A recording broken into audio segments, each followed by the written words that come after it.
There we go. But there's something about these sixes. I mean, listen to that. Absolutely lovely.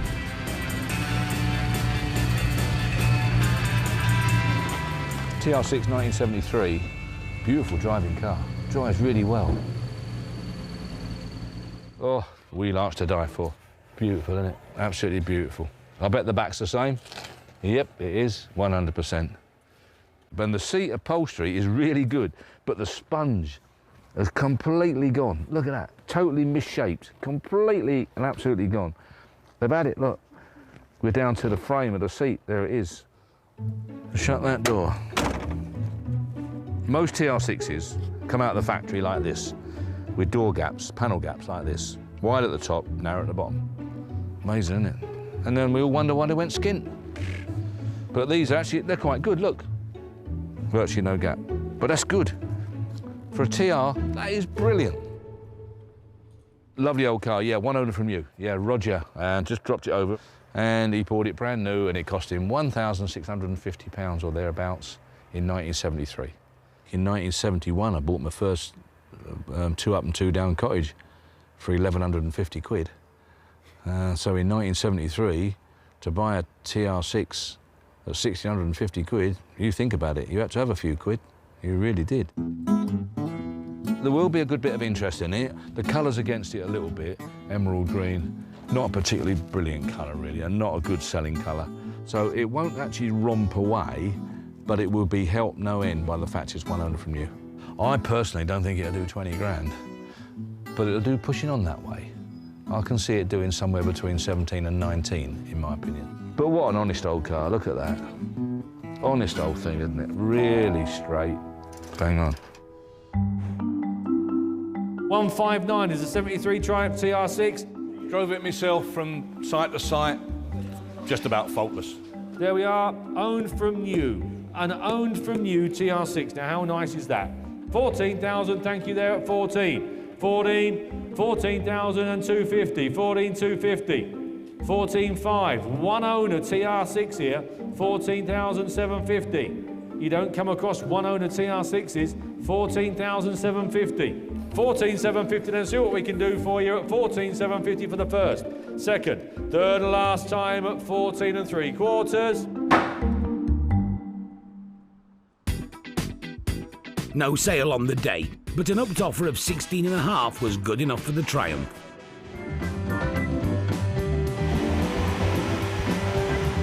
Amongst the cars moving on today is the TR6, which new owners Ronnie and Selina Park are here in person to collect. I've always wanted one of these, and I'm getting to that age, if I didn't do it soon, I wouldn't do it at all. I like the colour, so the rest is history. We're driving it to a friend's in Northumberland to give it a wee run, and then we've got to drive it down to Wiltshire thereafter at the weekend. Got every faith in it.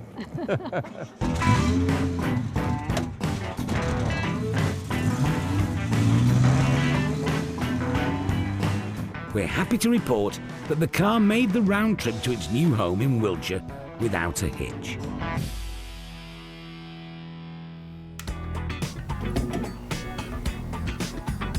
It was just the look of them, the sound of them.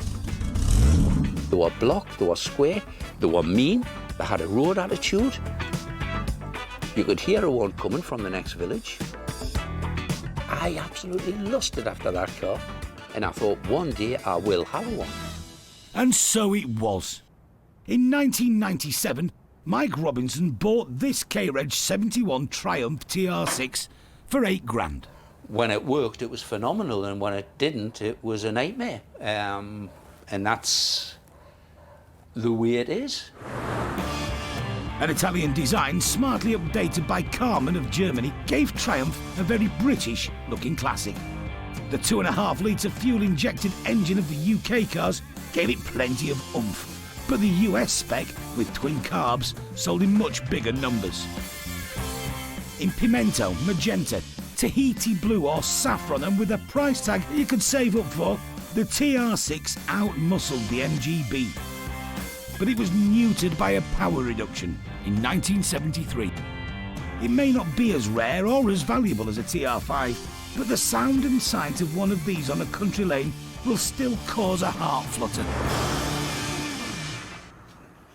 On paper, Mike was one of the lucky ones. His TR6 had been extensively renovated by the previous owner, whose photos prove what a state it was in. Sad, truly sad. Rusty, dirty, virtually no interior whatsoever. A lot of rot in the engine and this happened to there. That's the start of the restoration on it. Total body off. Bits of the car went to chassis builders, powder coated. It went to engine builders in Birmingham. It was super tuned. I mean, the guy cannot be married still after spending this. I tollied up on the bills and I got to excess of £15,000 and I stopped. But surely, years of happy motoring for Mike? Not quite. He's hardly left the garage. My wife didn't want to come out to us, just said, I don't particularly want to be driving along pulling wasps out of my hair. Mike drove the car less than 100 miles in 20 years. And then you look and you think to yourself, when you go out, are you going to get back?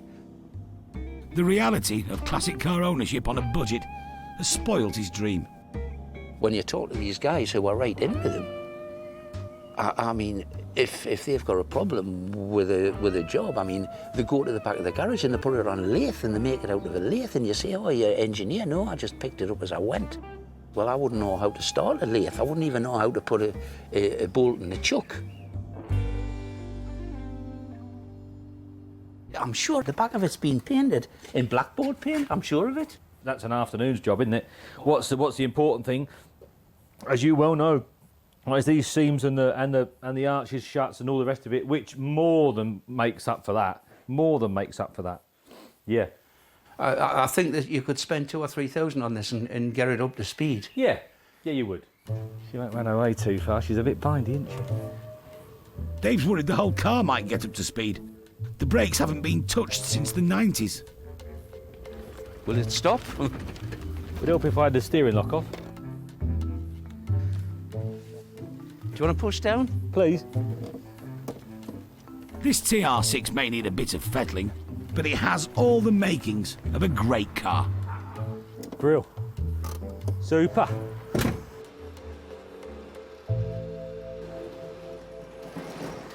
I mean, to be honest, I haven't got a clue what the car's worth. I think it'll do a bit more than you originally thought. I think the conversation you and I had, I think 13.5 was mentioned at some point. I think that is going to be achievable. If the body was average, I'd say you're looking at more like a 10 grand car. Right. That's excellent. Thank you. Thank you very much. That's all right. Mike's admission of defeat probably means his much-loved Triumph will be given a second lease of life. But it's still tough saying goodbye. We'll find a good home for it, don't worry. OK. I'll press off, Mike. Thanks ever so much.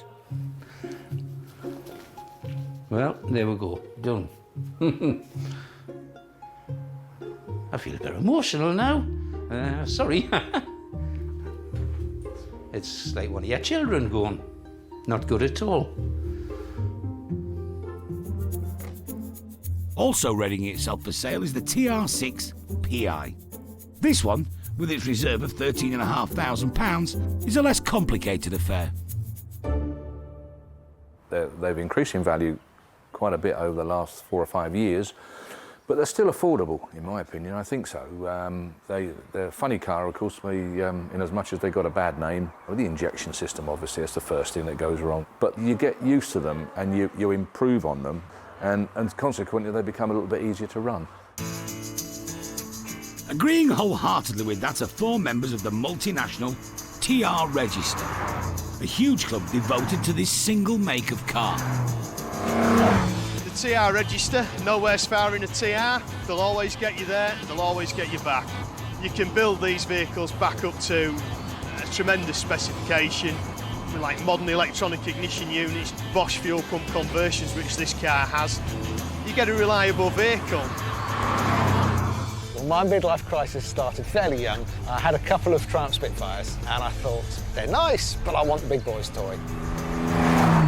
We're all slightly eccentric in our own little way, because on a purely practical basis, that is not the best car in the world. Like bees to nectar, they're drawn to Matthewson's to check out the latest TR6 to go on the market. Roughly 6. It's over here. It's been dressed hard, hasn't it? It's a CP engine, so it's the right engine for the car, isn't it? Yeah, and it's got the right manifolds on them. Right manifolds. Yeah. One of the group, Simon, seems particularly interested. What do you reckon, Rog? Is it worth a punt? It certainly is. Back at base, Mike's TR6 is about to be auctioned. The adulation continues. It's the bodywork, isn't it, really? The bodywork's a critical bit. Yeah. The engine you can mess around with, the body is the most important. And this is a tidy example. I've always been after a classic car, and I've looked at several different types, and this one's just stood out for me. It's a very vibrant colour, nice and bright. Didn't want anything too dull, really, anything dark. I think the guide price is about 13. I might go up to 15. Right, here we go. Lot number 34, 1971, Triumph TR6, red one. Very, very straight car. Put a bid with me. Start me where we're going to be. Where? 12, 11, 11,000, we're off. 11,000, 11,500, 11,500, 11,500, 12. 12,000 pounds, 12,000, 12,500, 12,500. Standard in green, 12,500, 12,500, 12,500. 13, 13, down the middle, 13, you're out this side, 13,500, 13,500, standing, 13,500, 13,500, submitting for the first, second, third and last time, 13,500. Simon Stock followed the TR expert's advice, took a punt and won.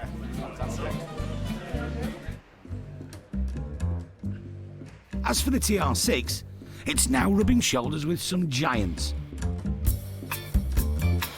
At a newly opened showroom, store and garage for some very nice classics. We're actually at phase 1 of our project, where we've opened the restoration workshop, whereby we'll be able to do all of the engine building, powder coating, all the little bits and pieces you need to do for restoration of classic and vintage cars. Manager Simon Stock has bought the TR6 as the garage runabout. It's just such a lovely vehicle that we just have to have it.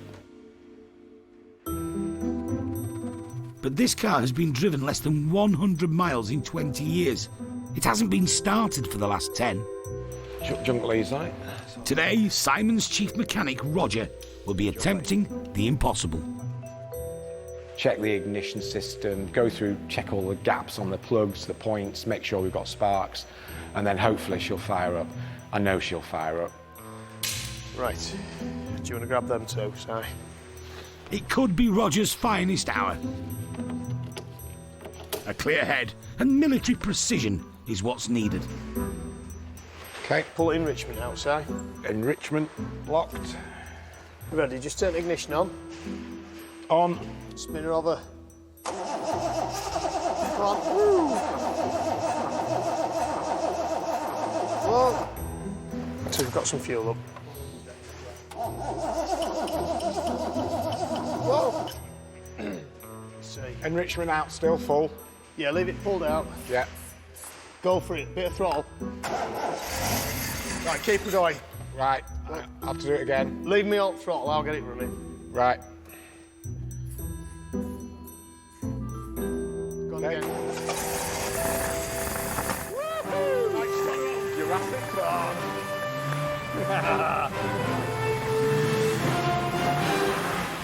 Yeah, all right. Oh, turn it off. Got fuel leak. Turn it off. Off. The TR6's corroded plumbing has let go. But the signs of life from the original engine are good news. The engine was free, it was rolling round, got a spark on it. It's like Sleeping Beauty, just needed that little bit of a kiss there. It's come back alive again, and it sort of grows on you. It's just an inanimate object when it isn't running, but when it's running, it's alive, and it kind of like tempts people. People like you. definitely people like me.